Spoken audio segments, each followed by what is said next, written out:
자, 지난 시간에 사업보고서 이야기를 해드렸는데, 사업보고서에서 가장 중요한 측면인 사업의 부분들, 그 중에서도 기업이 어떻게 돈을 버느냐에 관련된 그 기업이 어떤 사업 모델을 가지고 있느냐, 이 얘기를 좀 알려드리려고 합니다. 이 부분은 사실 되게 상식적이긴 한데, 알아두시면 여러분들이 굉장히 여러 부분들이 도움이 될 거예요. 물론 투자 분석에 있어서 기업을 어떻게 분석하느냐에 되게 중요한 틀이 될 수 있습니다. 아, 요런 식으로 어떤 회사를 보면 되는구나 라고 하는 어떤 프레임을 제공해 드리는 부분이에요. 뭐 프레임을 제공한다고 항상 뭐 프레임이라고 나쁜 뜻으로만 이야기하는데, 사실상 우리는 어떤 식으로든지 어떤 사물을 바라볼 때 어떤 틀을 가지고 봐요.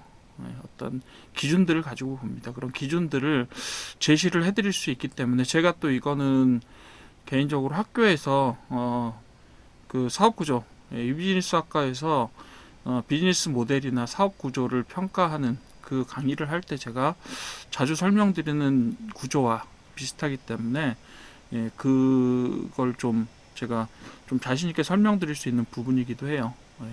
그래서 그런 부분들 알아두시면 투자 분석하시는데도 매우 중요하지만, 일반적으로 여러분들이 하시는 사업이나 다른 회사를 볼 때 어떻게 분석할까를 잘 보실 수 있는 어떤 틀이 될 거라고 생각을 합니다. 자, 기업을 이해하려면 돈 버는 구조, 이걸 보고 사업 모델이라고 부릅니다. 보통 사업 구조, 사업 모델이라고 불러요. 그래서 돈 버는 구조를 먼저 보라라고 얘기를 하는 겁니다. 회사를 볼 때도 이 시각에서 보시게 되면 이제 좀 옥석이 가려질 겁니다. 그래서 주식 투자의 본질은 기업의 가치에 투자한다라고 말씀을 드렸잖아요. 제일 기본적인 거라고 말씀드렸죠. 투자를 할 때의 가장 기본적인 것은 그 회사가 어떤 거냐입니다. 그런데 기업의 가치를 알려고 하면 가장 먼저 알아둬야 되는 게 돈을 버는 구조, 수익 모델, 뭐 사업 모델, 비즈니스 모델, 이런 식으로 다 이야기를 합니다. 뭐 어떤 식으로 말씀하셔도 상관없어요. 그 중에 하나입니다. 그래서 많은 초보자가 재무제표 숫자를 보려고 하지만 사업이 어떤 사업인지를 보려고 안 해요. 그러니까 모두 다 중요한 겁니다. 사실은 수치도 중요하지만, 수치를 이해하시게 되면 그 회사를 이해하시는 데 도움이 되지만, 결정적으로 이 회사 무엇을 하는지 그 스토리도 알아야 되는 거예요. 스토리라고 단순히 이야기할 수는 없죠. 왜냐하면 숫자는 지금 현재의 상황들을 보여주지만, 지금 우리가 봐야 되는 수익 모델 혹은 사업 모델이라고 하는 것들은 이 회사가 앞으로 어떻게 될 것인가를 보여주는, 그런 미래를 비춰주는 어떤 그 헤드라이트 같은 느낌, 뭐 이런 것들이라고 보시면 될 것 같아요. 그래서 앞으로 어떤 일이 일어날지를 알게 해주는 것이 바로 이 사업 모델입니다. 그래서 기업의 본질은 수익 모델이다. 그리고 어떻게 돈을 버는지 모르면 투자해서는 안 된다. 요거는 저희가 지금까지 강의해서 이 회사가 무슨 일을 하는 회사냐라고 하는 그 근본적인 질문에 답을 주는 그런 이야기입니다. 그렇기 때문에 무엇을 하는 회사냐라고 할 때 기준이 없으면 되게 밑도 끝도 없어요. 그런데 이 구조를 아시게 되면 어때요? 아, 회사를 볼 때 이런 측면들을 보면 되겠구나라고 하는 어떤 기본적인 방법들을 제공해 드리는 거예요. 그 방법론을 같이 한번 보도록 합시다. 자, 수익 모델의 핵심 요소 세 가지입니다. 즉, 고객이 누구냐. 처음 훑어보고 가도록 할게요. 어떤 제품을 파느냐, 그리고 어떤 구조로 수익이 나느냐, 요 세 가지입니다. 그래서 각각 강론들이 있죠. 그 다음 매출 구조 분석은 조금 이따 합시다. 첫 번째로 고객이 누구냐입니다. 커스터머라고 딱 써놨는데 영어죠, 뭐 그냥. 고객이 누구냐, 그죠? 이 회사는 고객을 누구로 가지고 있냐? 일반 소비자냐, 정부냐, 다른 회사냐, 그죠? 이렇게 되어 있는 거예요. 보통 세 가지죠. 보통 이 회사가 뭐예요? 흔히들 그렇게 얘기하잖아요. B2C냐, B2B냐, B2G냐, 이렇게 얘기합니다. 그죠? 그리고 뭐 외국이냐, 국내냐, 이런 것들은 그 다음에 구분이 될 거고요. 첫 번째로 일반 소비자를 대상으로 하는 걸 B2C라고 불러요. 비즈니스 투 커스터머라고 부르는 겁니다. 두 번째, 기업 고객은 비즈니스 투 비즈니스라는 이야기죠. 회사를 상대로.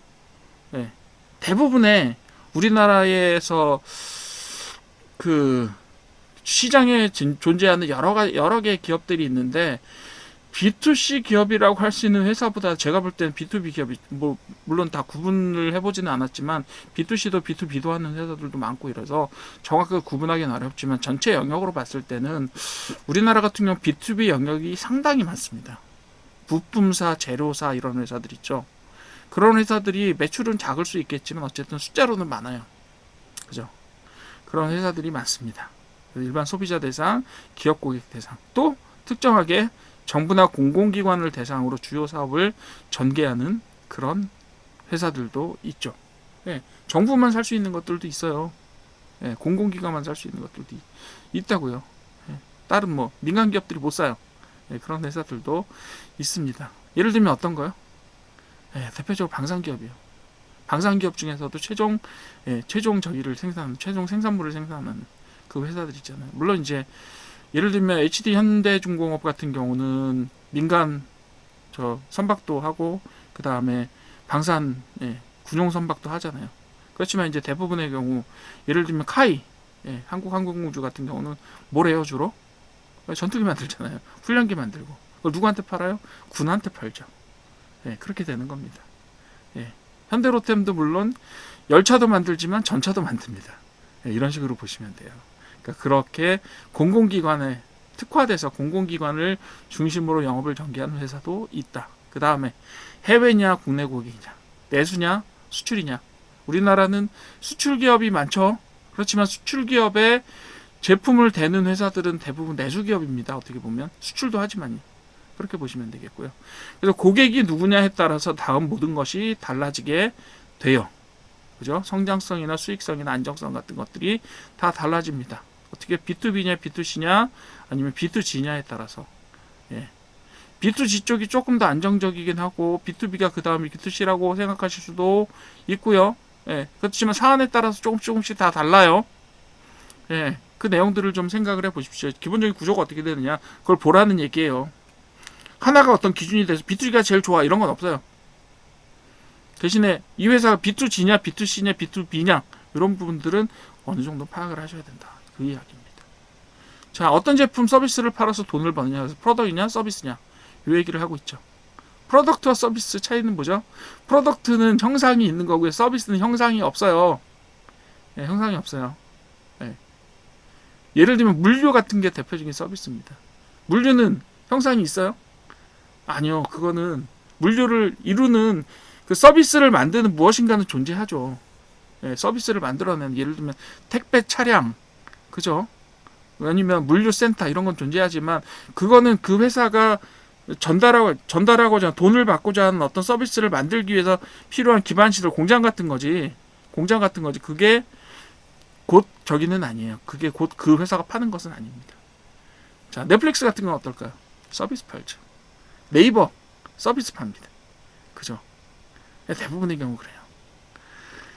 자, 제품다운 서비스가 정확하게 무엇인지 알아야 됩니다. 삼성전자는 스마트폰과 반도체와 가전을 팝니다. 맞죠? 현대자동차는 자동차, 수소차 그리고 관련 기술을 팔아요. 자동차하고 수소차를 팝니다. 분명히. 그리고 앞으로는 로봇도 팔게 될 거고요. UAM도 팔게 될 겁니다. 그렇게 되는 거예요. 네이버는 뭐예요?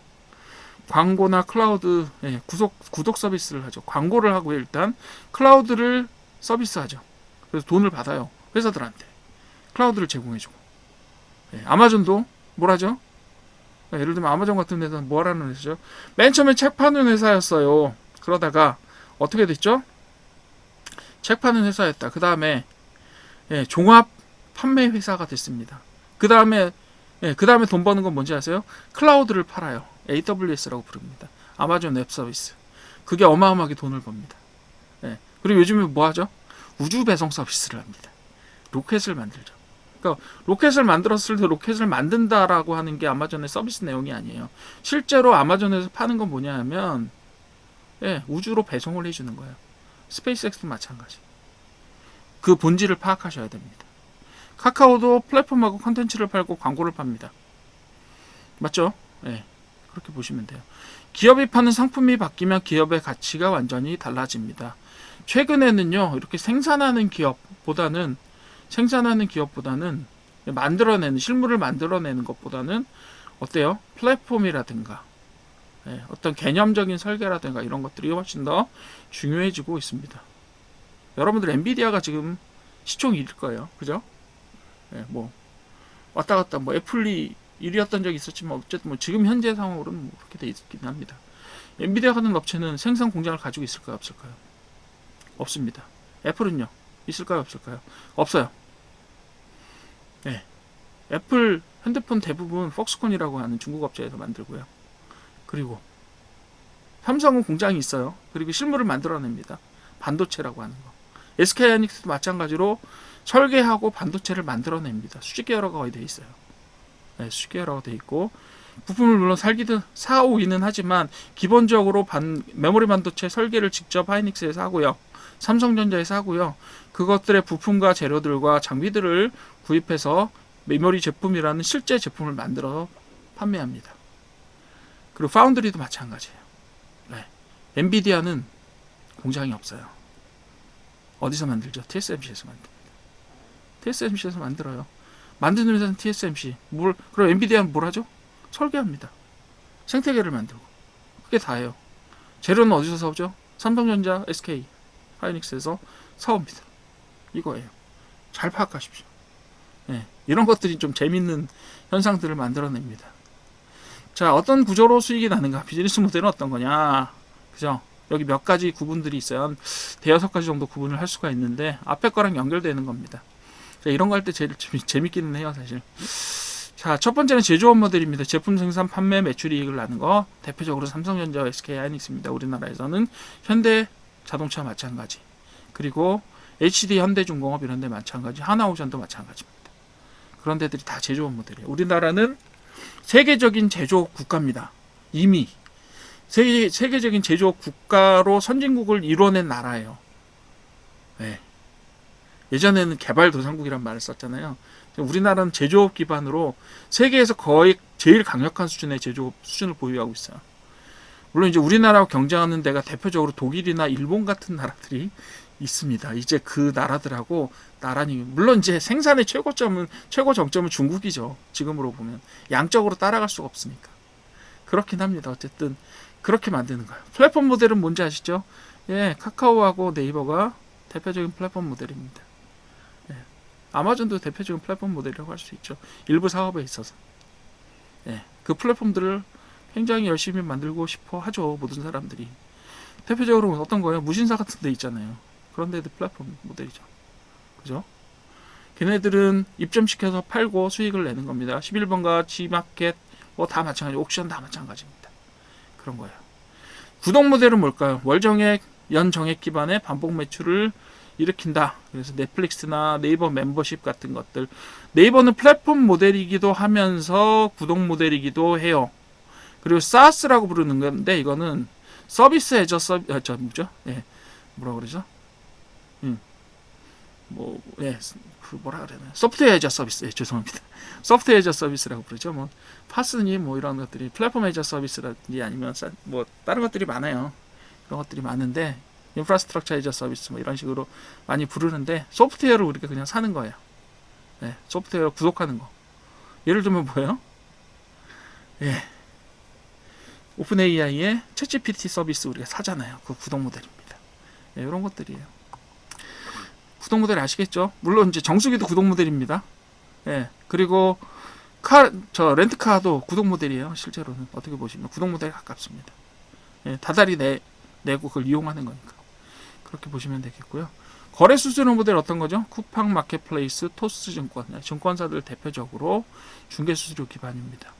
예, 중개 수수료 기반인 거는 사실상 요 플랫폼 모델하고 거래 수수료 모델은 사실은 좀 겹치는 부분들이 많습니다. 뭐 딱 찍어서 이렇게 하기는 힘들어요.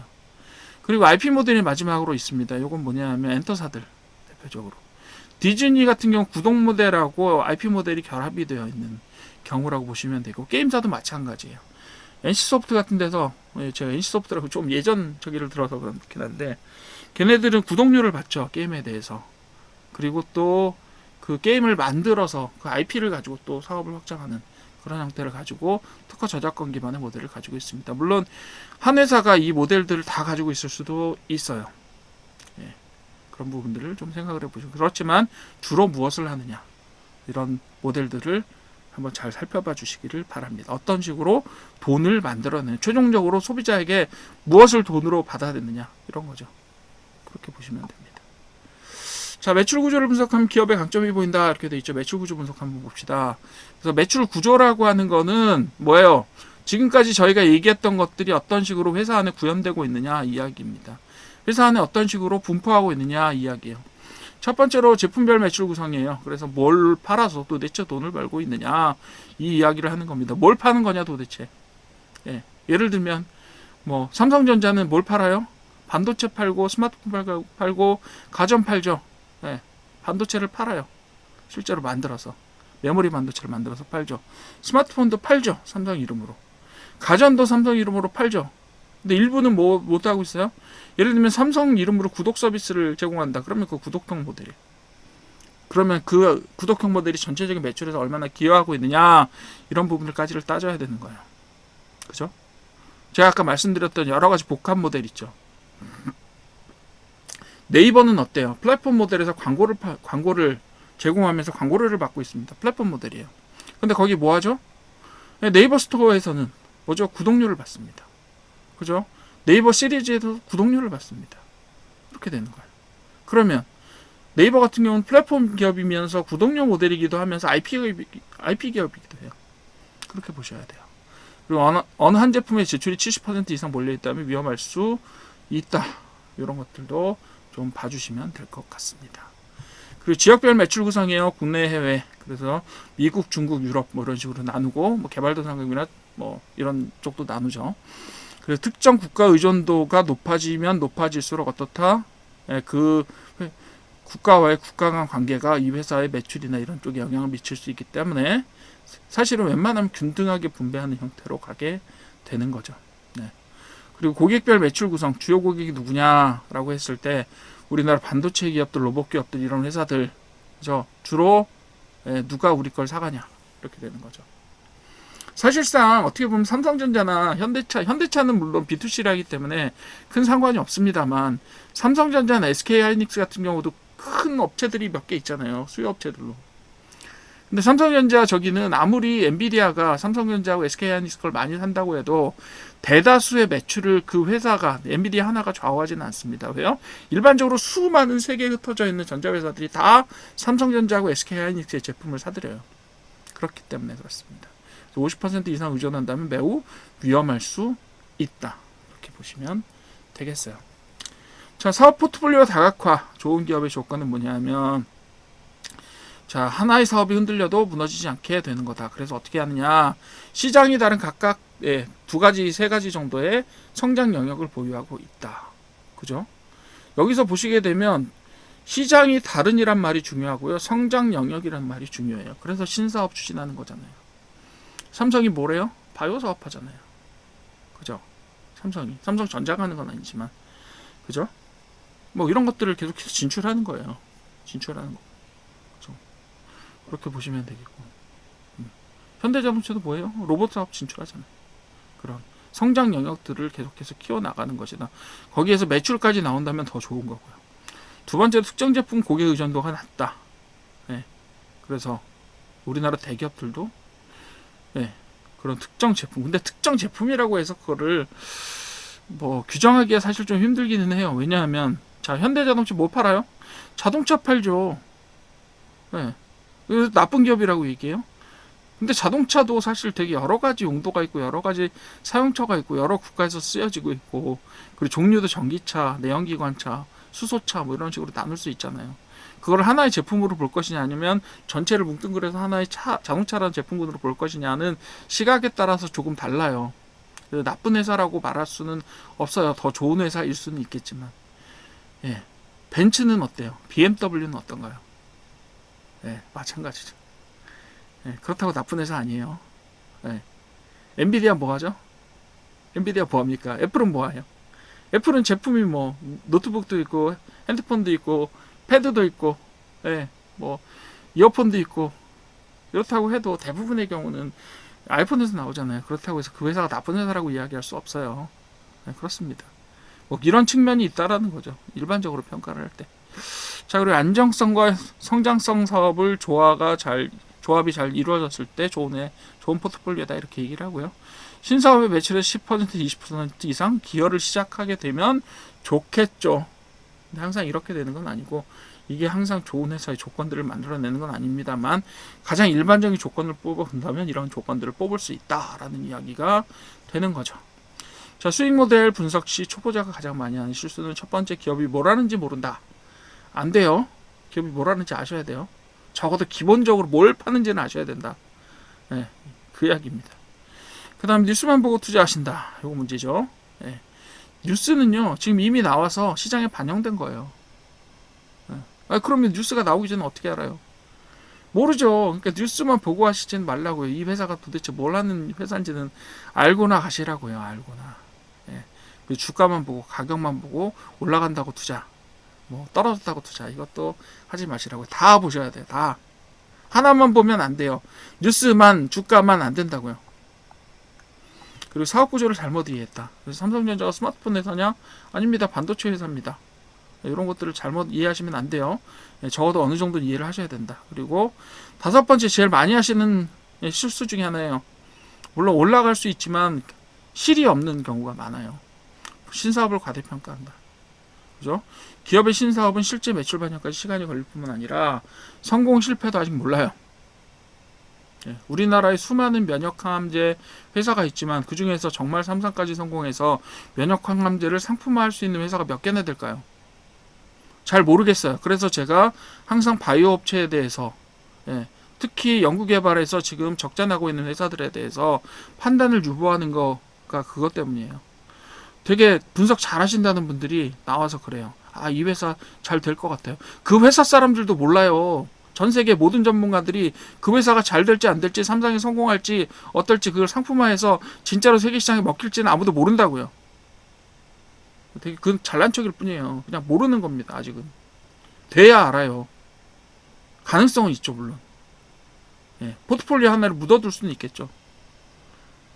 너무 광진하지, 너무 맹신하지 마십시오. 그렇게 보시면 돼요. 자, 강의 요약해 보겠습니다. 제가 약간 흥분했었는데, 수익 모델은 기업 분석이 출발점이고, 수익 모델 혹은 사업 모델을 잘 분석해야 된다. 이렇게 보시면 되겠고요. 고객과 제품과 수익 구조를 먼저 파악해야 기업이 보이게 됩니다. 이렇게 보시면 되겠고요. 자, 매출 구조는 기업의 강점과 위험을 알려주게 됩니다. 그래서 약점이 있을 수 있지만 어쨌든 그 약점 자체가 뭐 약점이라고 할 수 없는 경우도 많다. 이렇게 보시는 여러 가지 면들이 있으니까 여러 가지 면들을 다 고려를 하셔야 돼요. 네 번째, 사업 포트폴리오가 건강할수록 안정성이 높다.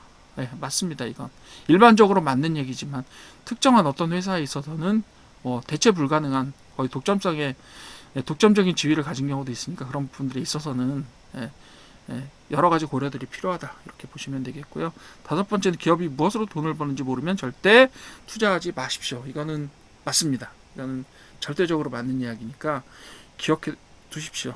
제가 오늘 이 시간을 통해서 제가 기업을 보는 몇 가지 관점들을 알려드렸어요. 처음엔 익숙하지 않으실 거지만 요것들이 익숙해질수록, 이런 보는 시각들이 익숙해질수록 여러분들이 훨씬 더 어떤 사업을 보는 눈이 아주 냉철해지고 정확해질 겁니다. 사람들한테 좀 설명 좀 해주고 그러십시오. 되게 멋있어 보입니다. 그런 측면에서, 어떤 면에서 여러 가지 측면들을 나눠서 그런 부분들을 다 보면서 종합적으로 판단을 해 보시면 스스로도 굉장히 좀 뿌듯해 하시는 그런 부분들 보실 수가 있을 겁니다. 이번 강의는 여기서 마치도록 하고요. 다음 시간에 뭐 할 거냐면 산업 분석 한번 해볼 겁니다. 지금은 이제 기업을 분석했다면 그보다 좀 더 넓은 범위의 산업 분석을 할 줄 알아야 전체적으로 좀 더 큰 시각을 갖게 됩니다. 강의 6일로 이것으로 마치도록 하겠습니다.